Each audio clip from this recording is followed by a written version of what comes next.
ఈరోజు డివైఎఫ్ఐ జిల్లా కమిటీ ఆధ్వర్యంలో ప్రభుత్వ హోమియోపతి వైద్యశాలను ఆయుష్మాన్ భారత్ వైద్యశాలను ఈరోజు సందర్శించి సర్వే నిర్వహించడం జరిగింది.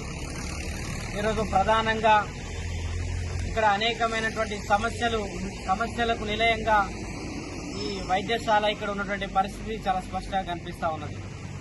ఈరోజు ఇక్కడ పేద రోగులైతే వస్తున్నారో ఆ రోగులకు సంబంధించినటువంటి అన్ని రకాల మెడిసిన్స్ ఈరోజు ఆయుష్, హోమియోపతి, ఎలోపతి మెడిసిన్స్ అందుబాటులో లేనటువంటి పరిస్థితి ఇక్కడ కనిపిస్తూ ఉన్నది. అట్లాగే ఏవైతే ల్యాబ్కు సంబంధించింది కూడా ఇక్కడ టెస్ట్ చేయించుకోవాలన్నా టెస్ట్కు సంబంధించి కూడా ఒక ల్యాబ్ కూడా లేనటువంటి పరిస్థితి ఉన్నది.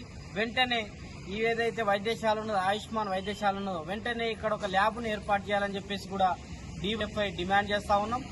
అట్లాగే ఇక్కడ వచ్చేటువంటి పేద రోగులకు అట్లాగే ప్రజలు వచ్చేటువంటి వాళ్ళకు కూడా రోగులకు ఇక్కడ మూత్రశాలలో వాష్రూమ్స్ లేనటువంటి పరిస్థితి ఇక్కడ కనిపిస్తూ ఉన్నది. వాళ్ళు వచ్చేటువంటి వాళ్ళు ఎక్కడికి వెళ్ళి ఈరోజు వాష్రూమ్కి బయటికి వెళ్లాల్సినటువంటి పరిస్థితి ఇక్కడ ఏర్పడతా ఉన్నది. అట్లాగే వెల్నెస్ సెంటర్ ఉన్నది.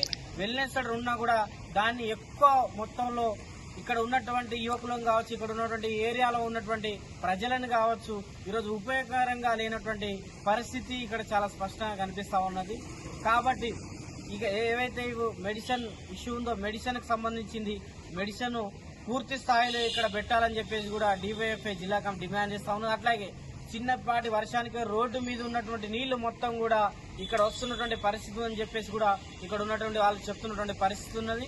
వెంటనే ఉన్నత అధికారులు ఈ సమస్యలను వెంటనే ఏవైతే అనేకమైనటువంటి సమస్యలు ఉన్నాయో వెంటనే మూత్రశాలలు ఏర్పాటు చేసి ఈ సమస్యలన్నింటినీ కూడా పరిష్కరించాలని చెప్పేసి డివైఎఫ్ఐ జిల్లా కమిటీ డిమాండ్ చేస్తా ఉన్నది. అట్లాగే మందుల కొరతను కూడా ఎప్పటికప్పుడు మందులు నిలువ ఉంచేలాగా మందుల కొరత చాలా తీవ్రంగా ఉన్నది.